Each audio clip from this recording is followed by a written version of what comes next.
I am Dee, and this is my 2010 Ford Transit Connect Ladybug out.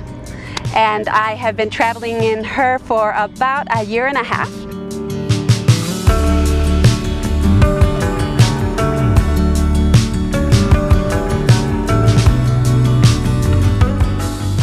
I decided, after watching so many videos on tinier rigs, that I did not want a full 24-inch cabinet in this space because I wanted the space on the other side. So this is just a cabinet that would normally go in a bathroom because they tend to be thinner anyway. And I liked the look of it. I liked the space idea of it. Originally I had my bed running lengthwise so it wasn't butting up against it. So both of the cabinet doors opened. But since they don't now, I had to kind of cut it here so that it is accessible here. And I have my water tank in there. It's a 2.5 gallon water tank. It has a pump on it and a shower head that is attached to it. So that is how I shower. And then I ran a tube through the lid of it so that I could also have it for this USB rechargeable faucet, which I love. And I originally was going to have a sink in here, like an undermount sink or something like that, or even an above the counter, but it would just take up too much space, and I wanted the versatility to use as much as I could, because you need that in a tiny van. And so what I did is this usually goes over a 3 to 5 gallon jug, this part, but then I cut a PVC pipe and painted it and put magnets. So there's a magnet attached to my cabinet and on the bottom of this, and so the tube can just run right under there without cutting a big hole in it. And I wouldn't have figured out how to cut a big hole in it anyway.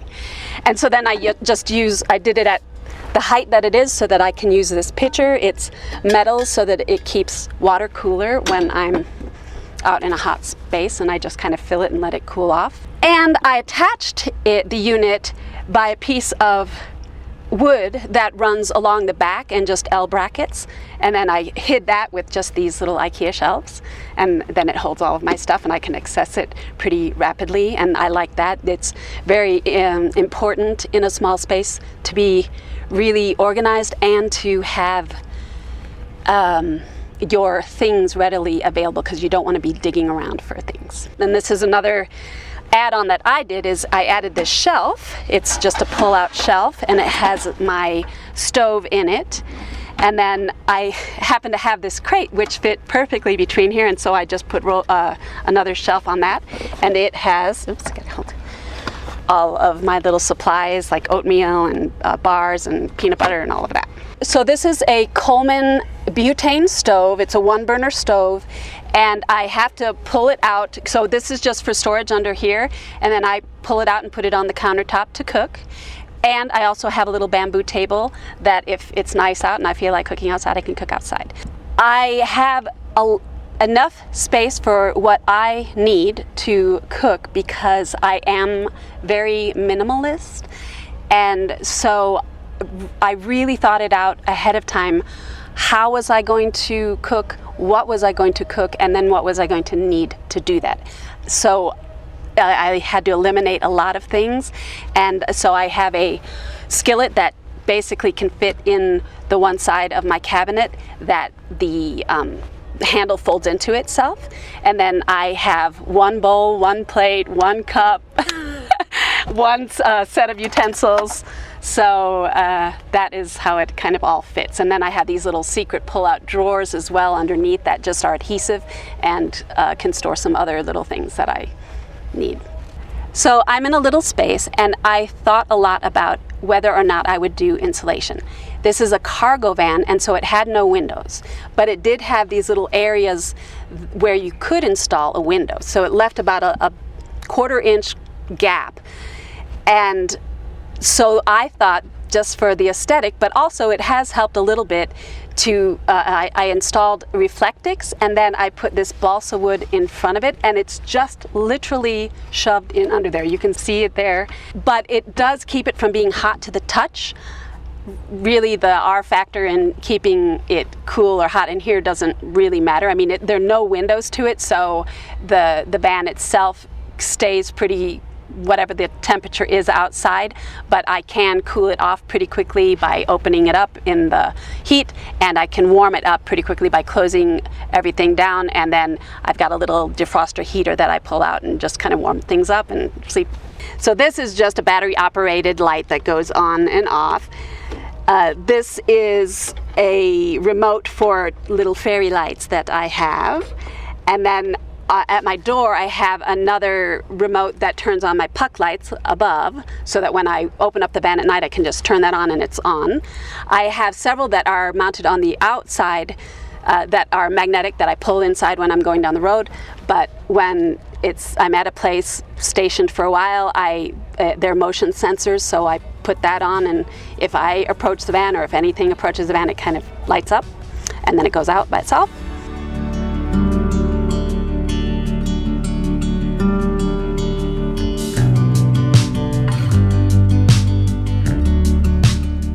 The reason that I got into this lifestyle to begin with is because I had a transition at home and was trying to figure out if I would buy another home or an apartment or what I was going to do. And I started really looking at RVs, and then I loved the Ford Transits and the Mercedes Sprinters and things like that, and then I figured I couldn't afford that.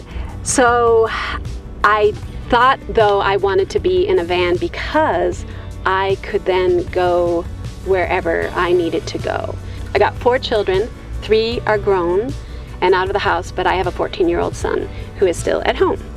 And so between his father and I, we kind of switch out, and I leave the house, and that way my son can stay in a stable environment and he doesn't have to switch homes. And this was my solution to be able to have a second home for myself and be out and about when I'm not at home, and then I'm at home the other times. So that is what I do.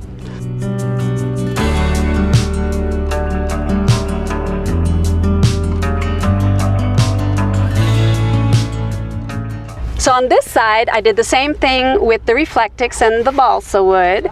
And then this is another IKEA shelf that is basically held on with one screw that is hidden behind these little plants. And it's like sticky tack behind this so that it doesn't move. And it pretty much doesn't move anywhere.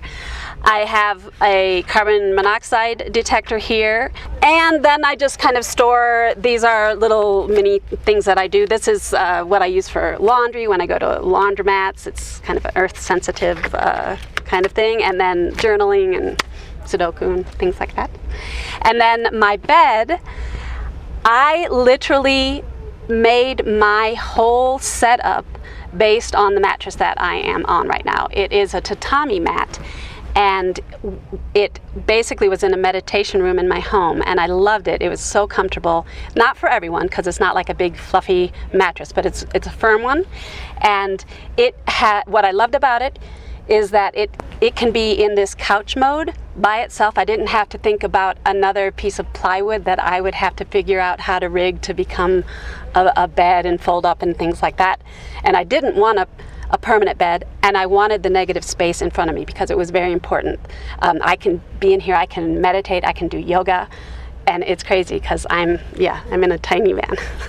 So I love this mattress, and it folds out to a full 76 inches, I think, or 78, and it's 40 wide.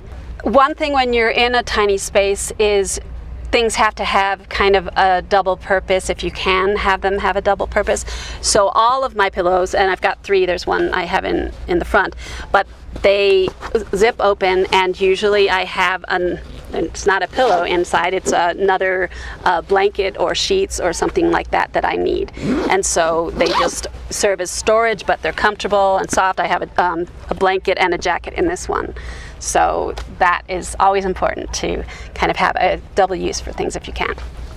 These are thermal curtains, and it just serves to keep heat and cold coming from the cab area into the area in back.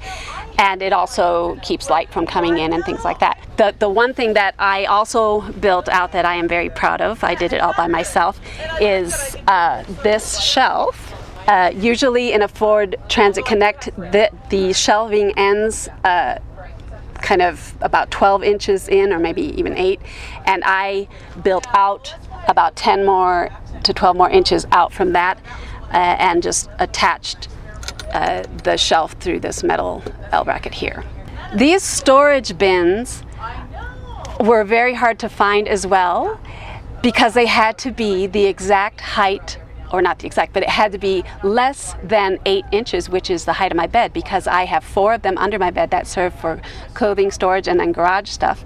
And then they also served for this up here to keep it clutter free. A lot of people try to build doors here, and I found that, well, first of all, I couldn't do it, but second of all, once I found these bins, I could keep it kind of tidy up here without, and I can shove things in on either side and then not worry about it, and nothing falls out ever.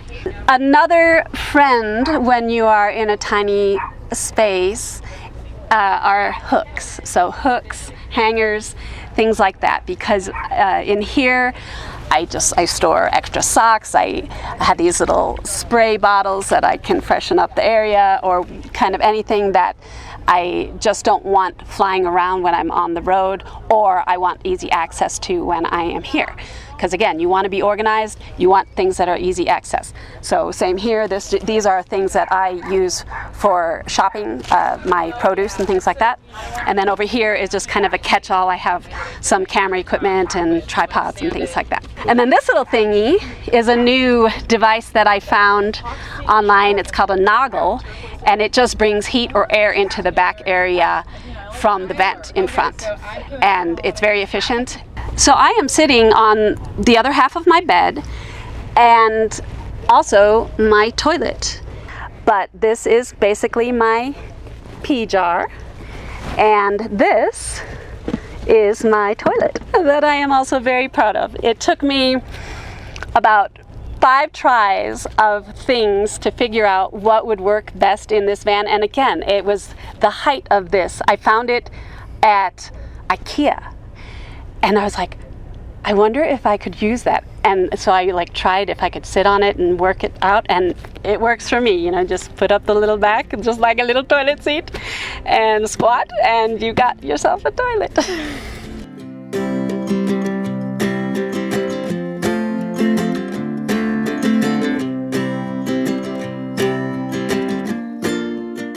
I get asked all the time if it is safe to travel as a solo female traveler, quite a bit actually, and I have never really felt in danger.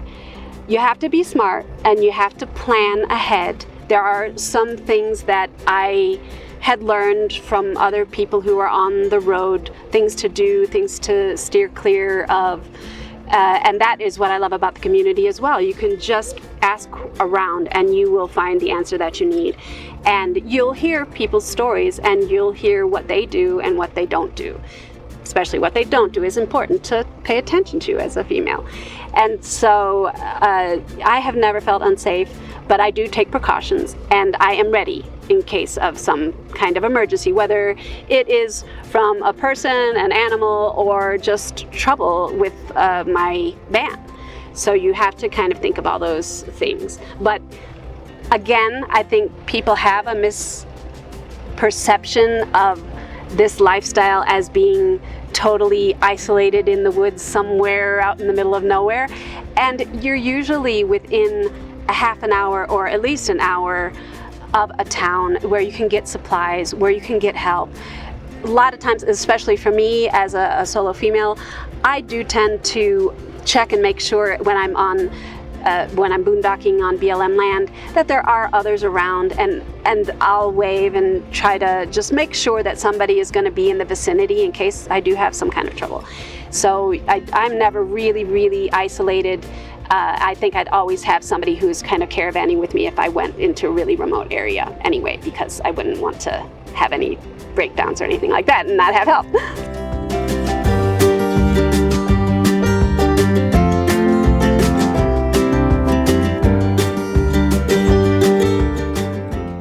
And back here, I have barn doors that open, and they can open all the way out, which is what I liked about this 2010 Transit Connect.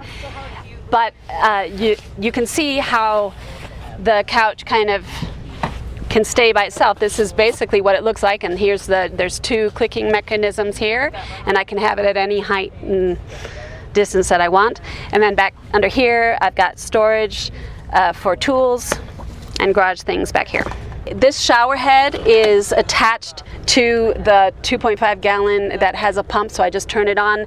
It has an on-off here, so it doesn't waste water, and I just kind of put it up here. And then I have this that I just pull across. This is just a shoe organizer that I have attached. So I originally just used that sticky two-sided tape adhesive, and it doesn't last for very long. So then I had to drill in screws for that. And this is nice because when the doors are shut, I can reach in, this is a horn. These are things that I would use, cards or games or things like that. My earbuds, some lights and lamps and stuff like that. So this did not have any bells or whistles or anything. I have to go around and actually lock everything manually. And it didn't have a roof rack or anything. So these I installed myself. They're just a universal rack that you can find for a Transit Connect. And then I also found a universal awning that you can have for these kinds of racks. And it just pulls out, plops down. It has like two aluminum bars that come down this way and out this way. And I found that if I put weights on the end, I don't even really have to tether it because it'll just stay down with the weight. And then I put on these rain guards by myself as well. And then these are mosquito nets. Again, you can find them in various sizes for different cars. I think these were for Transit Connects. I wish it was a little bit bigger because it doesn't quite go down. But this way I can open my window and have airflow, and I always do. I want to have some kind of ventilation, so I always have it cracked open at least an inch, if not more. Like right now it's hot out, so I have it more. So my setup, when I get to a spot, I don't even have to leave the vehicle to make this setup, because there are times when I'm at a truck stop or just somewhere where I'm not sure that I want to know that, or I want people to know that I'm a solo female traveler. So I will just be able to set all of it. I'll be able to put these Reflectix things on. Obviously I won't put the bug nets, but everything that I can do from the inside. And this is a little gadget that is like a umbrella for a car that just stores in my glove box, which I love. It's little, and then you just put it up like an umbrella and it makes a shade and it reflects. I don't have a refrigerator. That was another decision that I intentionally made. I had lived off grid in Bolivia for 5 years, never had refrigeration, learned how to live without it. And so when I was thinking of this lifestyle, I went back to that and drew from that experience and said, why would I really need to do that? And for me, who was also trying to figure out electronics and everything, all I really have to power anything is a Jackery 500. So, and I do have a solar panel, a 100-watt solar panel that is portable, so it can go in the sun and I can be in the shade. But I was thinking, can I power a refrigerator, and do I really need to? I know that you can, plenty of people do it, but I just really didn't want to go through the trouble. So I just use a soft cooler. So if there are things that I want to keep cool, or produce, things like that, I'll just put it in there and I'll eat it up right away. And then there's other things in there that'll store. I find that when I'm driving and the air conditioning is on, it'll keep it cool. So that is kind of all I need.